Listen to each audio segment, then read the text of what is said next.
Creator, Redeemer, and Sanctifier. Amen. Please be seated.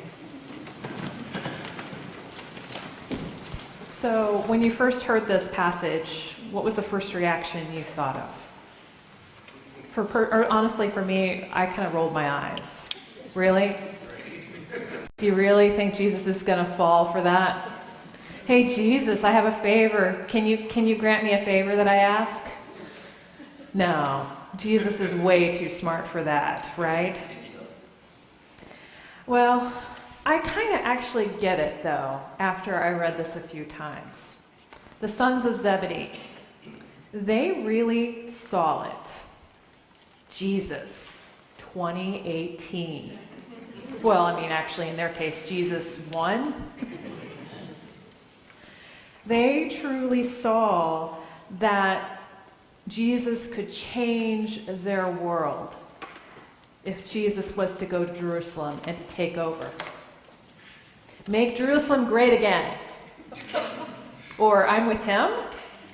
Yeah, no, not really, huh? Jesus was an incredibly dynamic leader that came really almost literally out of nowhere, right?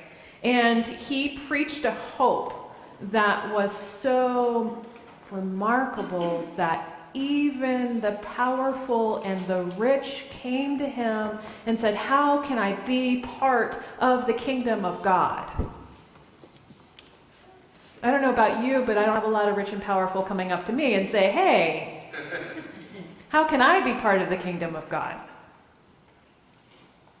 But they saw it, these brothers of Zebedee, they saw it that this leader in Jerusalem would be a game changer for their people. This was a revolution. Jesus really can make a difference in this world, and this world will be a better place. Now, how many of you have stood next to, shook hands, or even seen in a distance someone really powerful?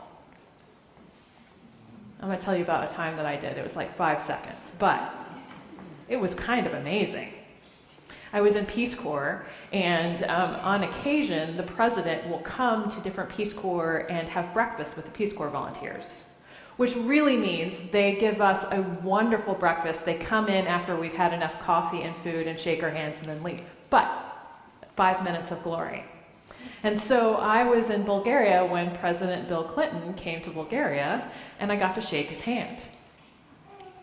This was truly exciting. Like, I can feel the excitement in my body now. And it had nothing to do with how I felt about him. It really had to do with the fact that the President of the United States was coming to Bulgaria and was going to shake my hand. And what happened is the moment he walked in the room, you can feel it.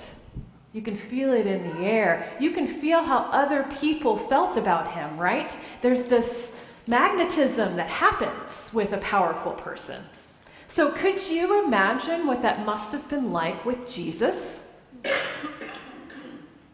I can't. I mean, like, Peace Corps, whoa, 5 minutes. It still excites me so many years later. Can you imagine Jesus? So of course they saw it. And of course they said, "Hey, Jesus, I have this plan. You need people like me at your left and right side." And it's true. They're like, "I have this strategic plan. Jerusalem can be a nasty place. You need someone who understands power." And so they asked Jesus to be at his left, to be his cabinet, really. It wasn't unprecedented because they were in the inner circle of Jesus. And of course, you hear in the scriptures, everyone else got mad about it too, so they were thinking the same thing. So we as a community so many years later realize how self-centered and foolish it was, right? That's what makes me roll my eyes when I hear this story. But and actually, even in the other gospels that were written later than Mark, there was a little bit of an embarrassment around this story because suddenly it was about their mother in another gospel. In another gospel, they blame it on the sons of Zebedee's mother who forced them to go and ask this question of Jesus. And then in another gospel, they don't even mention the whole incident at all. They just say there was this disagreement among the disciples about who should be the best. Truthfully, people, I really kind of understand this perspective. I kind of get it. I kind of get it because we live in this world, and I live in this world where in order to get things done, you need to be seated at the table where decisions are being made. Have you heard the saying, if you're not at the table, where are you? Have you heard this before? You're on the menu.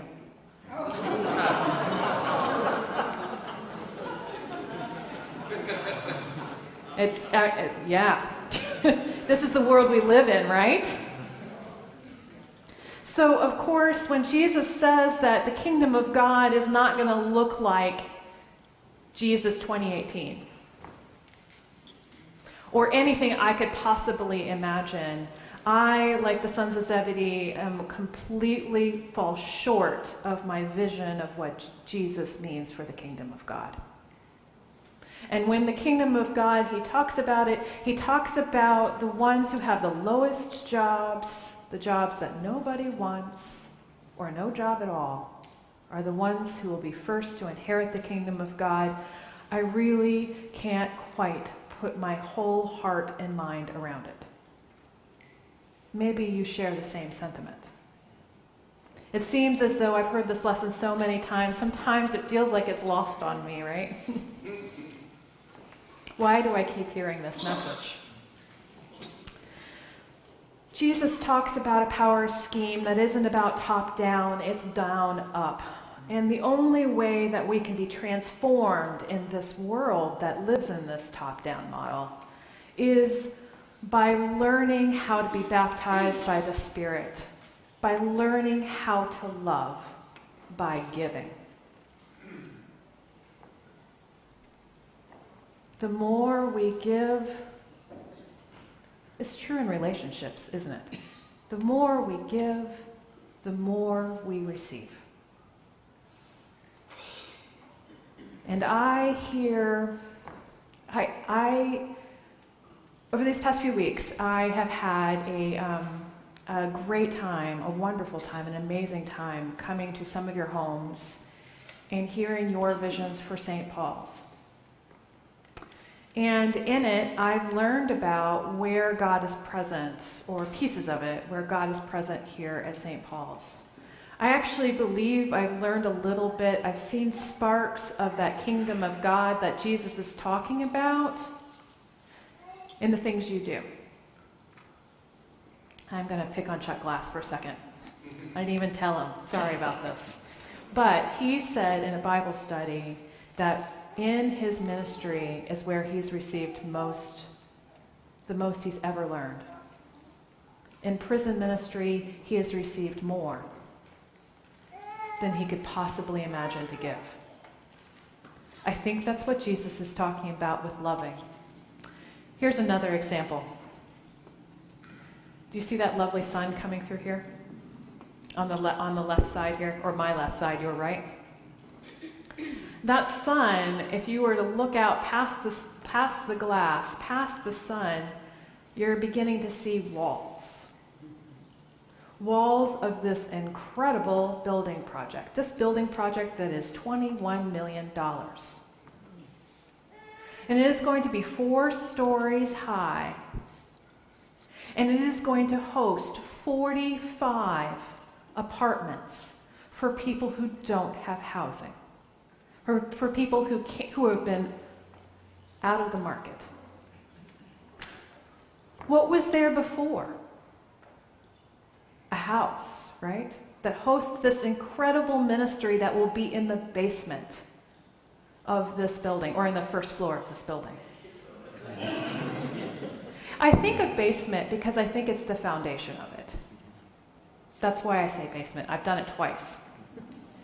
And I think it's because when I look back to that, it's like, what is that about? I think it's because it's the foundation of this building.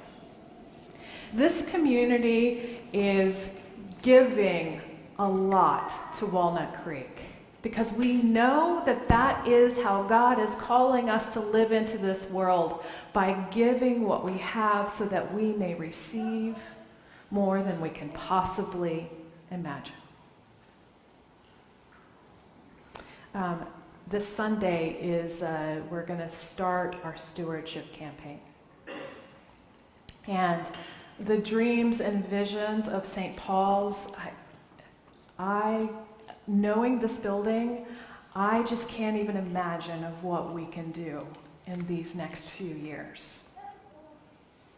We have a lot in store for us.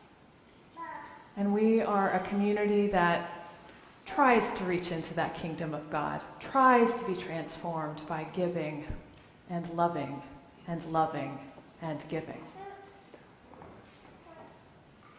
And as we prepare for this next few years at St. Paul's and our strategic plan, may we remember the sons of Zebedee.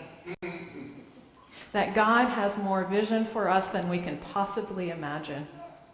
And may we have the strength and the willpower and the faith to leap into it. Amen.